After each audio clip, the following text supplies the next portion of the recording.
Fidèles téléspectateurs, chers internautes, bonjour. Nous vous saluons de partout où vous nous suivez. Nous vous souhaitons la bienvenue dans Du désert à l'oasis.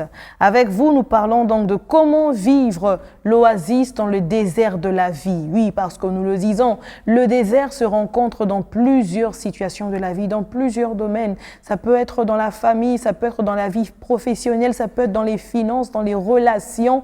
Mais avec l'Éternel Dieu, il est possible que l'oasis, la paix, le bonheur jaillissent de ces moments de désert, de ces moments de trouble. Et aujourd'hui, nous parlons particulièrement du désert dans les familles. Comment vivre l'oasis dans le désert des familles brisées? Il y a plusieurs familles qui nous suivent aujourd'hui, plusieurs personnes qui représentent des familles qui nous suivent aujourd'hui. Il y a peut-être un cas difficile, une situation sans réponse, une situation sombre que vous rencontrez. Mais j'aimerais vous dire qu'avec l'Éternel Dieu, avec le Seigneur Jésus, il est possible que l'oasis, que la paix, que le bonheur jaillissent même dans ce moment de tourment-là. Et c'est comme ça que nous parlons du désert à l'oasis. Alors aujourd'hui, je suis avec une dame très spéciale qui représente aussi une famille qui a eu, elle, à traverser des moments d'épreuve, des moments de désert dans le cours de sa vie en famille, mais que l'Éternel, par sa grâce et sa puissance, a relevé. J'ai cité Madame Bénédicte Makassi Dounia. Madame, bonjour. Bonjour Madame Jemima. J'espère que vous vous portez bien. Très bien par la grâce de Dieu. Alors, si nous pouvons vous présenter en bref, qu'est-ce que vous direz de vous-même? Bénédicte Makassi Dounia, mariée, mère de 2 enfants, artiste et fille de Dieu surtout. Que le nom du Seigneur soit béni. Alors, je suis contente de vous recevoir sur mon plateau. Madame Bénédicte, comment est-ce que vous définissez la famille? Ok. Alors, la famille est définie comme l'ensemble des personnes partageant des liens de parenté par le sang ou par alliance. La famille, ça va aussi au-delà du sang, de liens biologiques, j'allais dire. Et c'est le premier cadre de vie. C'est le premier cadre de vie voulu par Dieu surtout et fondé sur l'amour. Ok. Fondé sur l'amour, un lieu d'amour, un lieu de respect, un lieu d'entraide, de soutien, mais aussi un lieu d'éducation spirituelle, c'est-à-dire que c'est dans ce cadre-là aussi qu'on reçoit des bases sur notre foi. Voilà en quelques mots. Ok. Alors, à quel moment le désert, la crise s'est installée dans la famille de Madame Bénédicte, ou bien quels sont les déserts que vous avez eu à traverser en famille? Donc, comme je l'ai dit, la famille, c'est vraiment ce lieu-là où l'on reçoit beaucoup d'amour. Et moi, j'ai grandi avec beaucoup d'amour. Je suis cadette et fille unique d'une famille de 5 enfants. Okay. J'ai reçu beaucoup d'amour de mes parents. On vivait bien. On étudiait tout ça. Et je pense que le premier désert, je parlerai que c'est arrivé en 2015. Ok. Mon père était en déplacement et on nous apprend qu'il a fait un AVC. Alors, je me souviens bien, il était chez un de ses filleuls à Dubaï et la fille de la filleule m'envoie des photos. Il me dit, il faut prier pour ton père, il ne va pas très bien. Bon, on ne comprenait pas. Mais c'est le jour où papa rentre à la maison, on le voit, il n'arrive pas à marcher. Il entre, c'était très difficile. Je pense que c'est ça le premier désert. C'était très difficile, mais Dieu nous a vraiment fait grâce. Dieu nous a fait grâce, ma mère était forte, elle a été vraiment d'une grande aide pour mon père, notamment dans la rééducation, mais aussi dans l'équilibre dans la famille. Vu l'état de papa, maman travaillait seule, donc elle maintenait tout seule, mais tout en prenant soin de son mari, tout en prenant soin de ses enfants, elle était censée aussi travailler. Donc vous comprenez qu'elle a joué un très très grand rôle dans ce petit moment-là de difficulté. Une véritable femme battante. Exactement. Véritable. Elle a vraiment été d'une grande aide. Et c'est que je n'oublie pas de ça pour encourager quand même des femmes qui peut-être passent par ces genres de moments. Il y a même une émission qu'ils ont tournée où ils partagent leur vécu, comment ils ont surmonté ça. Okay. En fait, bien que maman travaillait, ça je ne peux jamais oublier.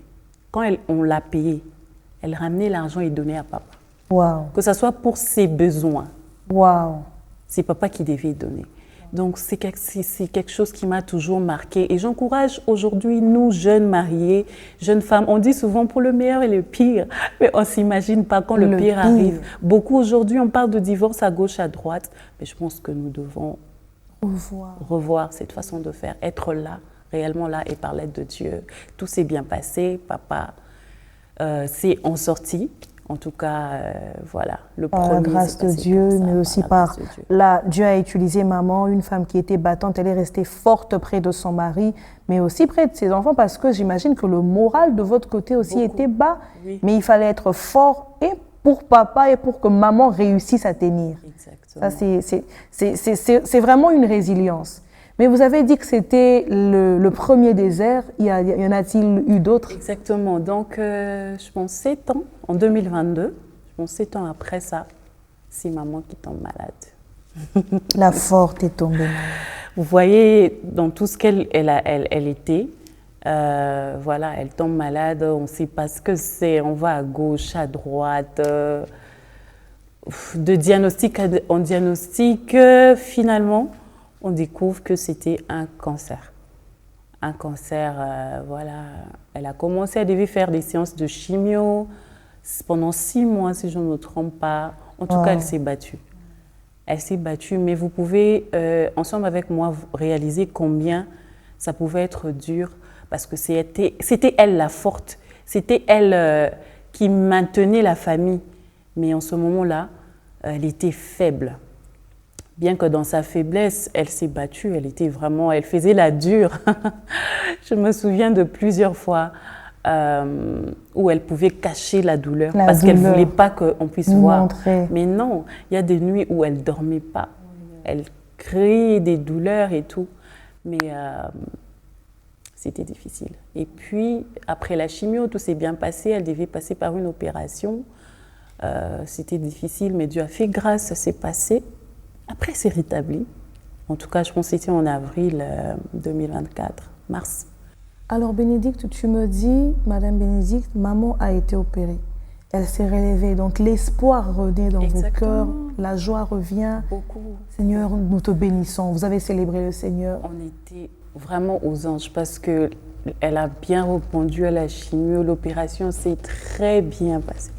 Et après... Elle a repris les forces. Okay.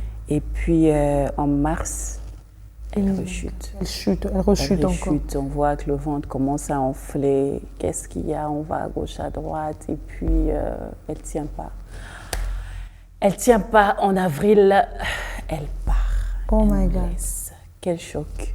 Comment vous vous sentez? Comment vous vous sentez? Comment vous vous sentez entre vous? Au milieu, après avoir fourni tous ces efforts pour que la personne aille bien, après, l'espoir a jailli. Vous avez dit, elle va bien. Mais après, la personne s'en va. En fait, c'était très difficile. Je n'arrivais pas personnellement à croire parce que maman était forte. La force de la maison. Elle était forte, même le jour où elle décède, avant que je ne parte. Je pense qu'elle avait fait ça peut-être pour me permettre de partir. Parce qu'il était 3 heures. Je devais rentrer à la maison avec les enfants. Je ne voulais pas parce que je voyais qu'elle n'allait pas bien.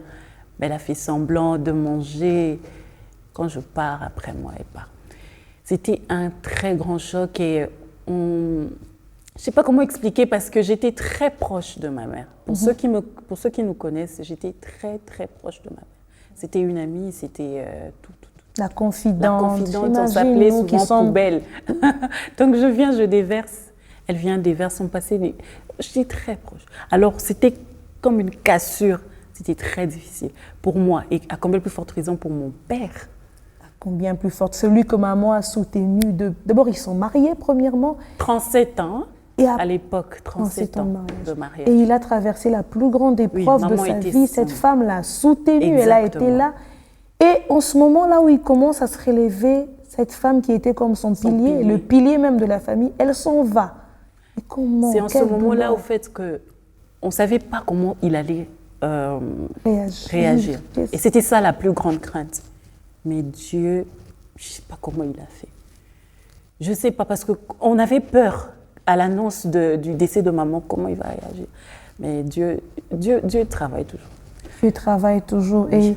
Et comment est-ce que vous avez pu, au-delà de cette forte épreuve qui, comme vous dites, a déchiré vraiment vos cœurs, comment vous avez pu vous en sortir et aujourd'hui continuer à tenir debout? Parce que moi, je me dis généralement, quand ce genre d'épreuve arrive, tu as l'impression que je ne peux pas arriver demain, je ne peux pas continuer à vivre comme ça. Mais aujourd'hui, vous continuez à vivre, vous vous occupez de votre foyer, de vos enfants. C'était très difficile parce que même pendant la période de sa maladie, je travaillais, j'étais pratiquement seule dans la famille ici sur place. Je devais gérer chez moi, chez elle, c'était tout un poids. Alors, c'était très difficile. Mais vu l'état de santé de papa, je devais être forte pour l'épauler, pour le porter.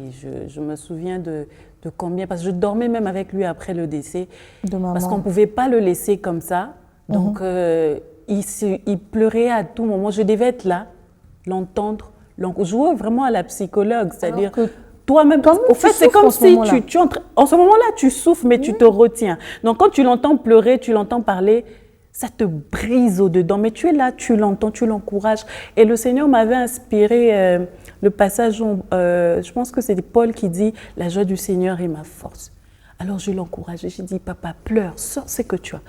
Mais à chaque fois que quand tu pleures, rappelle-toi que la joie du Seigneur doit être ta force. Yes. Et je pense que cette phrase l'a beaucoup porté durant les moments de deuil, quand il a perdu son Exactement. épouse. Donc après ça, on n'a pas voulu qu'il reste là-bas. Qu'il reste dans la maison, dans la maison de famille, donc chez lui.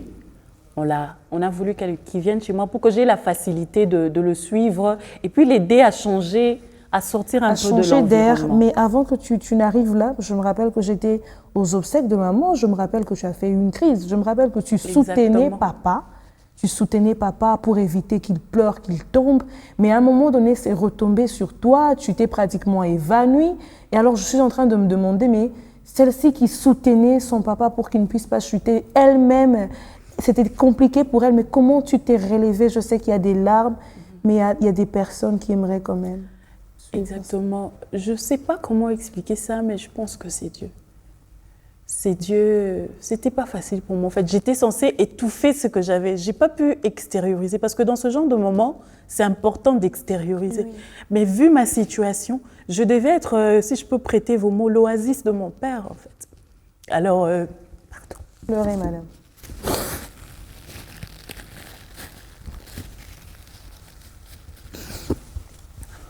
Je devais être très forte. Et je devais jouer ce rôle-là tout le temps que papa était avec moi. Je ne sais pas comment, mais Dieu m'a donné les capacités.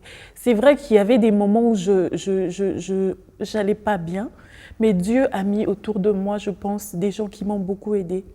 Il y a même une amie à mon mari qui souvent venait me chercher. On sort, on marche.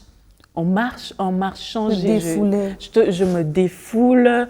J'essaie vraiment d'extérioriser parce que c'est important. J'extériorise les activités. Je faisais du sport vraiment juste pour sortir un peu tout le poids que j'avais. C'est parmi les choses qui m'ont beaucoup aidée. Donc le soutien des gens et le Seigneur. Le Seigneur lui-même. C'est Dieu qui a permis que tu continues à tenir, que tu soutiennes papa. Mais c'est lui aussi qui a permis que tu t'en sortes. C'est sur cette note que nous chutons dans cette première partie, mais pour continuer, parce que nous n'avons pas fini avec l'histoire de Madame Bénédicte. C'est l'Éternel qui soutient. Alors nous allons faire cette prière avant de passer à la deuxième partie. Éternel Dieu de grâce, nous te bénissons parce que tu es le maître de toutes les saisons. Tu es le maître de toutes les circonstances de nos vies. Tu permets que nous traversions les épreuves et tu nous accordes aussi la grâce d'en sortir. Béni sois-tu, toi qui nous équipes. Béni sois-tu, toi qui nous donnes la victoire sur tout ce qui nous trouble, sur tout ce qui nous dérange. Nous comptons sur toi et nous te recommandons tous nos frères et sœurs qui nous suivent en ce moment, qui traversent des moments des déserts, qui traversent des moments de tourment, qui traversent des moments de deuil, de douleur profonde, éternel, ô Dieu. Et nous te prions afin qu'ils vivent ton oasis au milieu de leur peine, car toi seul es capable de le faire. Au nom de Jésus, Amen. Amen, Amen. Nous nous retrouvons dans la prochaine émission qui est juste la suite, la continuité de celle-ci. Restez branchés sur votre chaîne B1 Télévision et que notre Dieu vous bénisse.